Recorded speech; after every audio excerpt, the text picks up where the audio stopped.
Yeah. Well, I already like it a lot. It's the Ember, the Veno, so we have huge amount of lane control, a hell of a lot of team fight control, and very little Navi can do about it. But Navi do have one change. They have Phonic now in there. He's tagged up as Hip Newell, but that is in fact Phonic. I think that's actually Hillbilly Newell. I saw two I B's. think that's the way you would pronounce that name. Hillbilly. Hillbilly Newell? I don't. Actually, That's what I automatically think of when I see Hillby. Hillby Newell. Probably Newell. His name is Phonic. Yeah. And that is him in the last slot. He didn't change his name over. But yeah, so full roster of Navi is now in the pool, and they're going to need it, man. Up against Power Rangers with the way they were playing in Game No. 1, they're going to need it. And you can see Puppy wondering, like, how do I deal with this Ember Spirit? How do I deal with this Venomancer? So I need to be able to get in close, but Venomancer's going to make that difficult. Ember Spirit's also going to run away, so I need something that can chase him more than just a Nature's Prophet TP. It's almost like I'd almost consider going a Storm Spirit in this game, but then you're going to ban out all the counters against him in your next two bans. Natural, Orchid, and Scythe of Ice heroes are oftentimes very, very important against Ember Spirit. In fact, you sometimes see teams draft Skywrath Mage up against Ember Spirit because that's how important Silence is up against him. But you know, I would say I'm surprised that Navi didn't first pick the Ember Spirit, but then again, we know the success of Ember Spirit for them in the past, which has not been very good. At least I can recall at least one MLG TKO game where they tried to run Ember Spirit the very first time. That was a force. His first time as Ember Spirit, and it did not go well for him at all. No. Well, in this game, I suppose we do have at least one bit of control during the team fight now, and it means he's going to rush up that Enigma Blink Dagger. But I'm not. If he rushes the Blink, he's got another problem.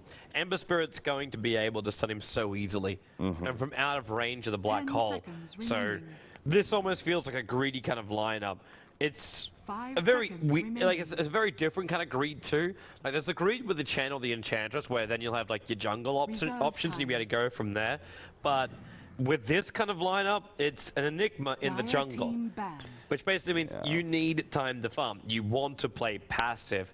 But if Power Rangers see this coming, they could grab, I don't know if they just want to go an extra aggressive hero like a Rubik, considering you have a channeling black hole anyway, and just go down south lane with an Ember Spirit, fight up against that lane and say, well, you guys want to play passive and greedy, we'll punish you for this. Yeah, you know, this is another thing about this Navi draft so far is that they've got summons, right? They've got the double summons. Both of these heroes are very, very good at pushing. I am not entirely sure about how strong a minion push is going to be up against a Ember Spirit, who just like sleight of fist and clears through all those squishy Eidolons that are very, very susceptible, have a lot of gold and are susceptible to physical damage. It's going to be a guaranteed Vlad's running for Quiller on one of these heroes if they want them to survive. Yeah, once Ember Spirit has any real damage, especially if they go for like a Battle Fury build, which is something that we may see here because we now have a Puck pickup. So unless that Puck is off lane, Ember Spirit is going to be our carry. Yeah, but you see how obvious that Puck pick is. Like, they take Puck. It's like, well, we know you want Storm, so we don't care. With a Puck, we know we can control you. Ember Spirit will then follow in behind you, and Venomancer will always be able to control you too. So, I'm not saying through stuns or through things like that. It's like you want to make him burn out his mana, and from there you move forward. So yeah, again, Power Rangers, their lineup is brilliant with their first two pickups. The question is still going to be what is Navi's secondary support and cause? Do we just go, okay, Earthshake will be their selection. Another hero that requires a large amount of farm to really be massively effective. The Blink Dagger is the core thing you search for.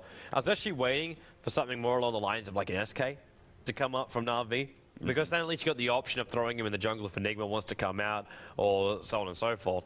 So I thought maybe they would look down that. And then you got, like, it's still, obviously the stun's a little bit more nerf, but you got something more in the team fight.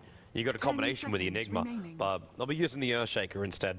Yeah, and I'm not really feeling this so far for Navi because, like you said, this is a very, very greedy support. And you already have Enigma, who's presumably going to be jungling. I mean, you look at Navi's first two picks, you go Furion off lane, Enigma jungle, and you normally make up for an Enigma by picking up something that is a very, very strong laning presence heroes, your Crystal Maidens, Venomancer, those kind of heroes that basically have such overwhelming control in the lane that they make up for the fact that they're the only support there. Here, Navi, they pick up an Earthshaker, you may be left with 3 different solos here. Because with Enigma in the jungle and Earthshaker, who normally you pick up Earthshaker the first couple levels, you try and do that really obnoxious blocking. Yeah. Right? And they are on the Radiant side, so that they're going to be able to block that mid, pull into the Ancients, that sort of thing. So you may see 3 different solos here. That is like the epitome of a greedy draft. That'd be full greed though, and that pull isn't really it's not really that easy to pull out. Like, pun was not intended on words, but I would doubt they'll be able to do such a thing. In this game, I'd almost say like Earthshaker becomes a babysitter for the off lane, just to make sure he's okay. But I want to see Power Rangers go full on aggressive here. There's just too many great things to take from them. The VS was banned out as well. That would have been again another one of those Power Rangers, let's go into an aggressive tri-lane kind of thing. But okay, Ember Spirit versus Prophet. I like that matchup. Batrider versus Prophet. I'm liking a lot better. And then you're able to go on your off lane. You got to jump an Initiator too, and with the Firefly Vision, there's going to be nowhere that Nature's Prophet can hide. And if he gets caught out just a little bit too far behind the lines, he's always going to be there with the TPs, because his split push is like the most important thing right now. Because you're going to have Ember Spirit. He can jump everywhere across the map. This hero is so easily to abuse position-wise. And if Power Rangers get one more hero that synergizes nicely with the Ember Spirit, because it's just a support hero we're missing right now, then we have the killing potential, we have the initiation potential with the Puck and the Batrider, and Navi are going to try and do this with a Weaver. Yeah, you already have a Puck and a Batrider. Both are good counters to a Weaver. However, and they're not going to worry about the Enigma anyway, because they're like, oh, Enigma, Ember Spirit will just take care of him until he gets a BKB. At which point, Batrider has to be on the job. Right. Navi do have a lot of counter initiation. Both the Earthshaker and the Enigma are known for being able to not just be strong initiators, but oftentimes stronger at counter initiating when the Chaos 7 team fight occurs. So when Batrider jumps in, they do have something to be able to respond to that. However, Batrider and Puck, I mean, especially in these early skirmishes, they should be excellent counters to Weaver, especially given how squishy he is. So if you don't pick up that fast Lincolns on Weaver, he's going to have a lot of issues. And even once he does have that fast Lincolns, he's still exposed to the Puck silence, right? So Power Rangers, I really like their draft so far, and I have no idea what Navi are going to pick up here as their last pick to really give me a lot more control. Now, I expected Power Rangers here to grab a Blink Dagger hero. However, Disruptor is like, he's the opposite side of a Blink Dagger, in that he doesn't have to jump in, but he pulls people back to you. The new item, the Pull Dagger. That's all about right there. Yeah. Exactly. So even more control afforded to them, even more counters to Enigma, to Weaver, even Nature's Prophet. Nightstalker is a big playmaking hero that can snow pretty that. Okay, I can see how that hero can be. That changes up their lineup a little bit. I favor Navi's lineup a little bit more than before, but it's still. There's so much riding on Dendy right now. If he does not snowball, it's very reliant on him getting a good start. Because if he doesn't, then the Gale's still going to slow him down. He's always normally going to get glimpsed back anyway. Like, even when he gets the BKB up and running, if he starts triggering off BKB just to avoid a glimpse, then things aren't really going to be 100% right for them. So, yeah, they're already looking pretty damn good as far as, like, PR's drafting goes. Nightstalker, I don't really see a massive problem with PR being able to control him. Until he gets big. Well, okay, there is one thing about Nightstalker, is that the really early, like 15 to 25 minute mark, Nightstalker is actually going to be really effective versus Venomancer and Disruptor. Those are two supports that don't have like a really immediate control, right? Yep. So Nightstalker gets in there, gets on them, quickly dies. He's got a silence to be able to go up against Ember Spirit. That's always welcome. And he's also very, very strong against Puck in lane, because he's got that nuke that he just spams out. If he gets a fast bottle, he's going to be able to clear himself a lot of room against that Puck and should be able to farm up decently. So I think I can see where the pick is going, and I think it's a strong pick, but like I was saying earlier, I just don't see any 5th pick hero being good enough to really change my mind about Navi's draft. Now, they have a lot of big playmaking heroes with Enigma and all those sort of things that can definitely change around a big advantage that I think PR will build. But in general, I think the Power Rangers, if they play just as well as they did in Game 1, I think they've countered Navi's draft really, really well. It's the question goes back to, for me, the biggest question about Power Rangers draft is how well will Ember Spirit carry really work? Yeah, that's a huge question as well. But I think it's an easy question to answer bloody well. I just think getting so much space. The only thing I'm not sure about is if PR really actually want to go aggro try.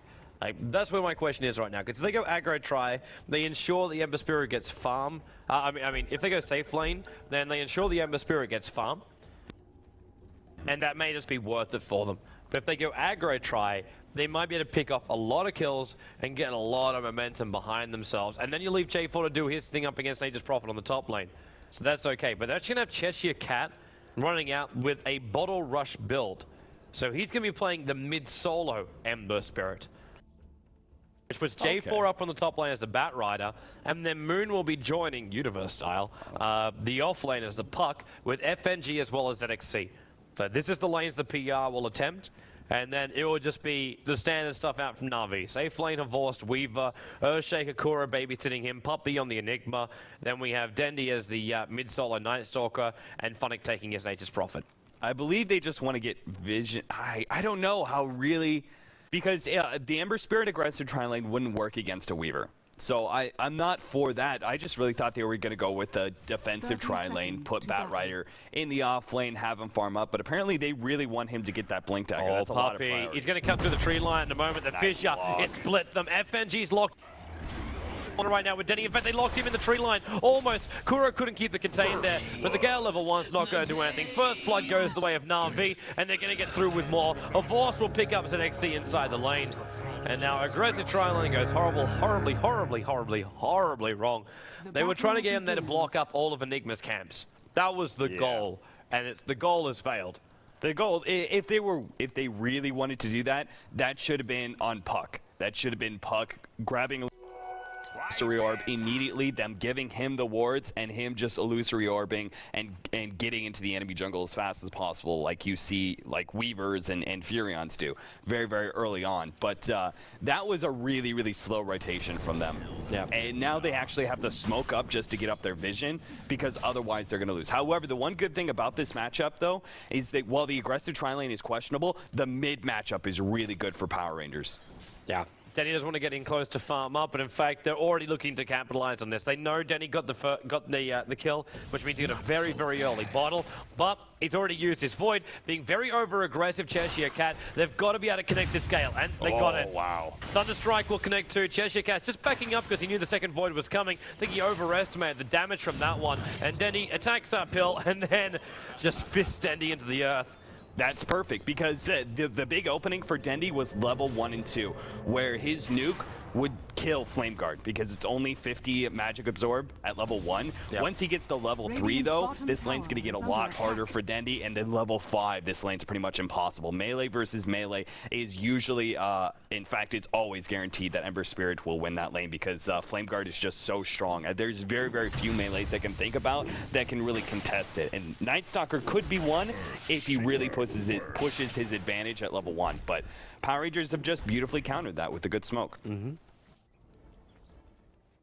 Kuro was trying to pull through, got half of his experience just leached out. But at the same time, Marina's not getting anything on this bottom lane. Like, if you expect him to get CS up against a Weaver like Havorst just be completely over-aggressive on this bottom lane. Just underneath Moon all the time, while on the middle lane, Dendy actually going full out on Cheshire Cat. Down pretty damn low. I'm hearing a glimpse right now, and I think it's trying to keep Puppy away from him so the Maleficent won't go. Middle lane though, one quick fist on Dendy, and FNG's rotated in. Remember, there's no mana for a Void. He's got 2 1 charges up his sleeve, but Prophet looking to TP in too. He wants to get a snipe off on Cheshire Cat, but ends up at the end of the day, staying up on top lane and battle up against J4.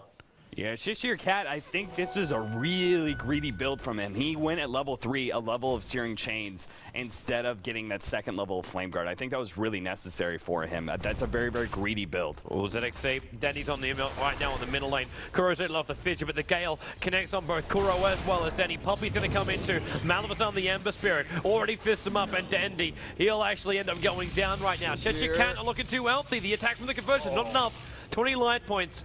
And the wall from ZXC really had Navi worried they're overcommitting themselves here.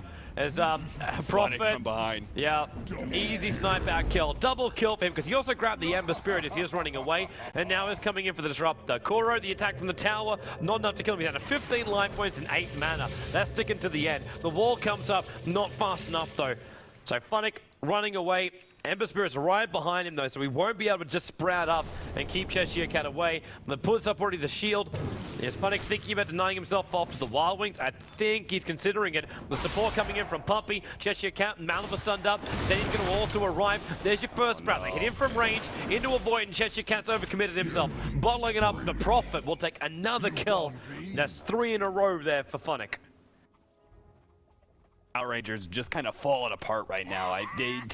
They couldn't really afford, like, they had a good rotation early, but then they just got really, really greedy with that. They completely forgot about the fact that Furion can come in at any point in time, and that double kill was just huge. Now Navi have such a big advantage because already Moon was having a tough time bottom, and feeding the Furion is going to be great because he didn't exactly want to sit in lane against Batrider the whole entire time. So now it's going to be up to J4 to try and pick up that fast Blink Dagger and kind of change the momentum of this fight. But honestly, this is a great start, exactly what Navi needed.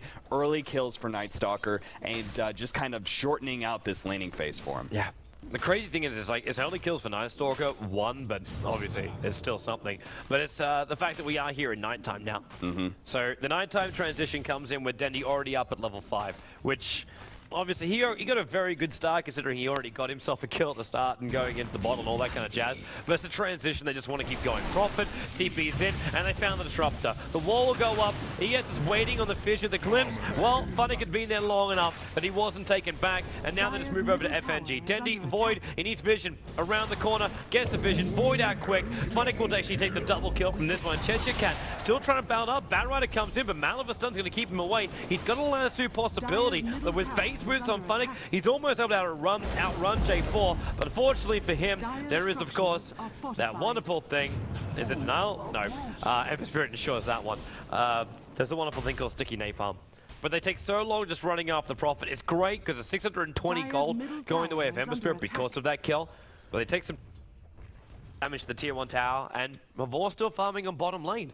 Yeah, it was really, really important for Ember Spirit to stay the same level as Night Stalker because you look at this matchup, he has level 3, he gets 200 magic absorb from his Flame Guard, which means he can take a nuke and still have his Flame Guard up. And then at level 5, he gets even more. Staying ahead of Dendy's nukes was really important, but now that Dendy has a level advantage on him, he just one Flame Guard, he clears through that with his level 3 Void. 255 damage is just kind of wrecking Cheshire Cat, but because of that kill on Furion, it just got him back into his lane. It's going to try and keep it, man. Look at him run for that bottom lane.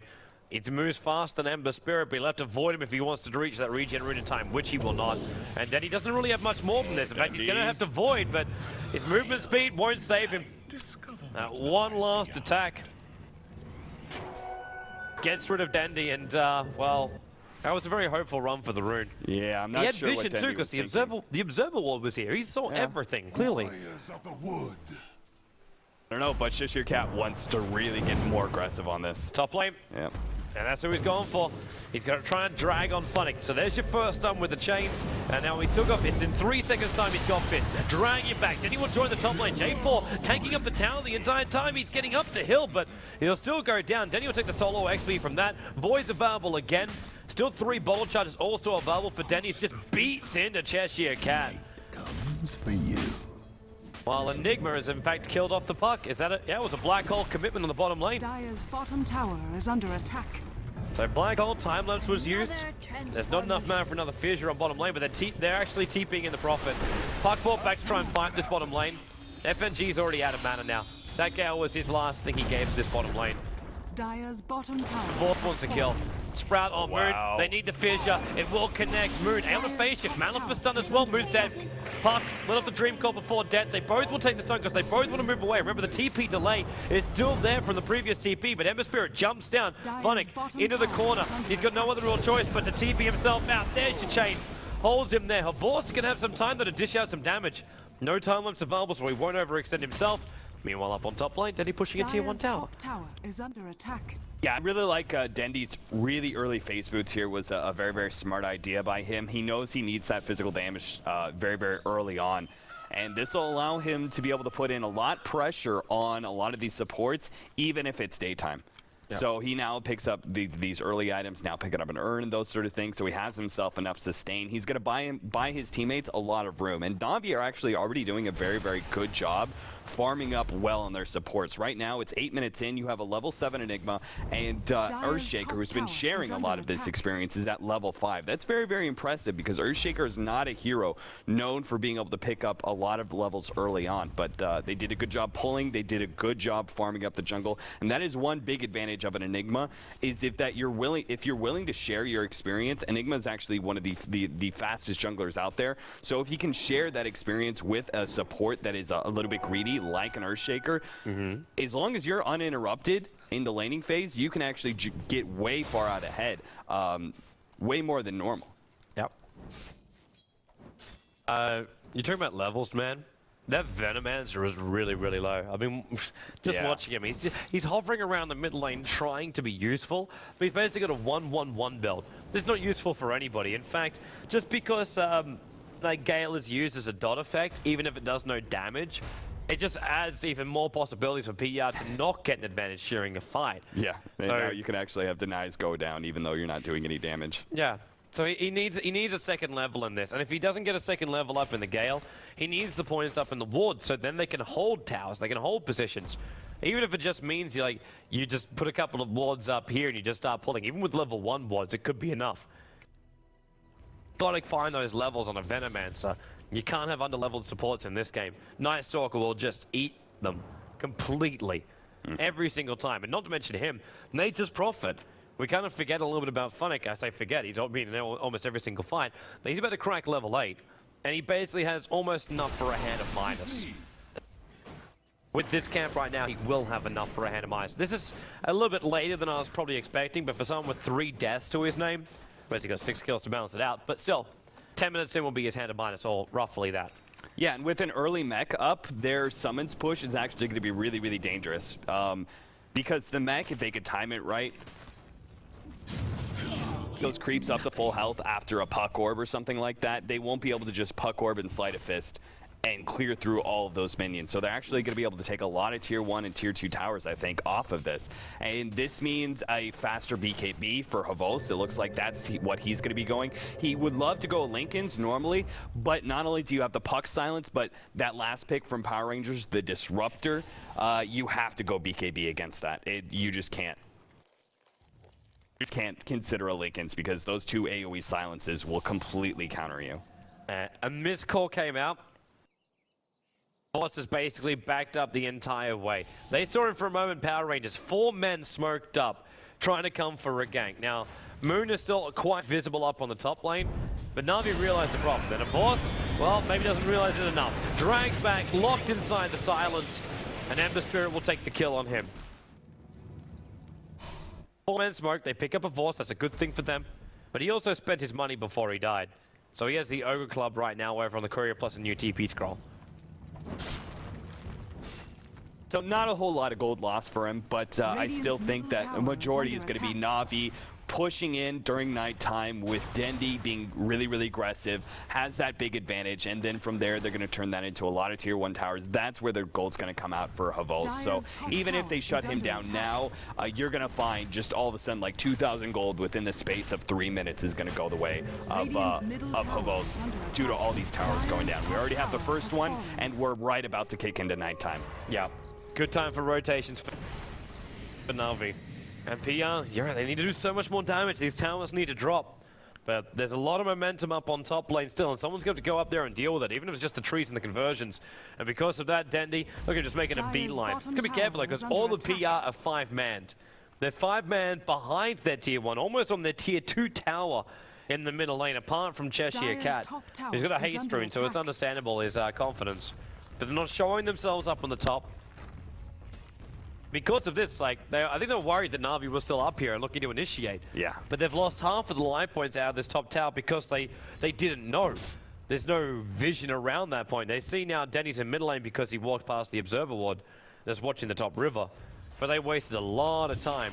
Yeah, they still think someone's around here. Like J4 and ZXC are just kind of sitting there because they're so scared of nighttime because they fed Dendy so many early kills, getting him a lot of early experience. He may not have had a whole lot of gold because he didn't get the last hits on the kills, but he was part of those kills, which gave him that experience advantage. Ward, Fisher, gotta go right now, and he locks them all in position. A Boss will come up, there's a glimpse. It's dragging him back. The wall into the ulti, but Batrider jumps in deeper. He's dragging a Boss into this, but they're focusing on 3 different targets at once, and then in comes Funnick. Kuro drops the Echo Slam. There's a double kill right now for Funnick. Kuro will be the sacrificial lamb in this one. Moon able to TP himself away to safety, but J4 playing with his Firefly. Funnick throws the ulti. They need just a little bit of vision. There it is. Hit, bomb, done, triple kill. 9 for 3 on Funnick. Pretty sure they're lucky they waited for him to come back. The Puppy Manifestant. He's so low on life. And then the ulti, the Spirit not fast enough. 4 euros lost in total for the price of an Earthshaker, who initially looked like he was going to be the one to pop. Yeah, Power Rangers, some misplays in middle, I think, cost them this game because Navi are pretty much looking to just snowball from here. That is whole entire snowball lineup. If you make those early mistakes, you're going to lose so much gold because they are already that far ahead, 10,000 gold ahead, and we are just now having the tier 1 tower drop in middle. We're going to have the top tier 2 dropping, and that they won't stop there. Oh, Prophet. He's able to TP again, though. No, he's not. With the puck right on top of him, there was no way out of that. 424 gold for ending the spree. FNG not looking too healthy after all this. But up on top lane, yeah, J4 Malava stunned up, and of course just Shikuchi through it. Actually, no, he won't. He used Shikuchi for the movement speed to then attack him. But there's a lot more support coming up. Denny with the DD rune. Silence, Void, Fissure. He can hit over the top of that rock wall, and the Venomancer did go down too. So Weaver getting 1, Moon, 1 extra Void, double kill for Dendy. Our Rangers really are just getting nailed, and they at least get 1 collateral kill. Cheshire Cat able to grab the Enigma up on the top lane. Yeah, I really thought I was looking at this with the Ember Spirit as a 1. I was expecting him to be able to pick up an early Battle Fury, and then from there, the Sleight of Fist spam would be able to stop a lot of these pushes. However, running him middle and making some big mistakes there cost them the only advantage that they were supposed to, which was Ember Spirit was supposed to be a good hero to kind of control Dendy early on with his Flame Guard spam, with just being able to kind of push Dendy out of lane, make sure he doesn't get an early upgraded boots, earn those kind of items that allow you to snowball. It didn't help too that Denny had the bottle from the first wave. Yeah, because of those first 2 kills on my lane. It just wasn't the fact that PR's aggressive tri lane went down, because it was meant to be a control lane. It was meant to keep a Vorst off his farm as well. Both these lanes, like mid and bottom, were all about the control, but they ended up feeding kills and making both Funnick as well as Dendy stronger because they're the 2 heroes that got the kills. So the top lane became almost Funnick straight from the get-go, and same with Dendy. All they had to do was just play it even slightly well, or have PR make a mistake, and the advantage was going to be theirs. That might at least slow them down here on the bottom lane, but that Firefly is almost expended. And Dendy, I think he's finally going to find his AC. Nope, around the corner, can't see him in the fog of war. But someone is rather deep. And that's Cheshire Cat. Silence, voided, slowed. Disruptor will throw the ulti out, but so will the Midnight Pulse, layer on layer. A quick jump away. There's your Urn Charge coming out, in fact, from ZXC, trying to keep Cheshire Cat alive. Denny, Void, 1 more attack. There he goes. Mega kill streak for him. And now, glimpsing back, there is a fissure there, so Denny will have to run, but luckily for him, it is still nighttime. And the Force is smack bang on the front line. Same with Funnick. TPing a little bit deeper, maybe a little bit too deep. The Lanasu's on top of him, but Force just keeps running through. Triple kill for him. And, well, there will be a double kill for J4. It's the Firefly that burns him down, and J4, well, buybacks into the black hole from Puppy. 1 hole to rule them all for you. Puppy wants a TPA. He's got no mana left right now, so he'll get our way to safety. Let Dendy run away, let Avorst run away. Dendy actually might be in a little bit of trouble right now. There's no Dream Coil, but Avorst comes back in the fight. FNG, it really looked like they were just trying to retreat out then, but Navi realized with the 2 heroes they've got, they can still chase it down, but nighttime is over. Moon's been earned up, and Dendy's gonna run. He doesn't have ulti available, the BKB is still on cooldown. The Glimpse is actually gonna drag him back up into the wall, so Dendy will go down 817 gold. Going the way of the Ember Spirit for that kill. Yeah, GG. Yeah, this is completely over. They just wanted to be able to pick off Dendy once, but yeah. Power of a Night Stalker. That fifth pick, I wasn't really sure about it, but it did exactly what it needed to do. It snowballed really, really heavily. Power Rangers with their laning choices, not prioritizing Puck's farm a little bit more, allowing him to be middle, where he still would have had to go up a Night Stalker, and that's not great, but early levels, a faster Blink Dagger could have made the difference. Ember Spirit with more, I mean, he has no damage items. You look at him, he's got phase boots. He doesn't even have the drums he was building into. Yeah, he's so far behind.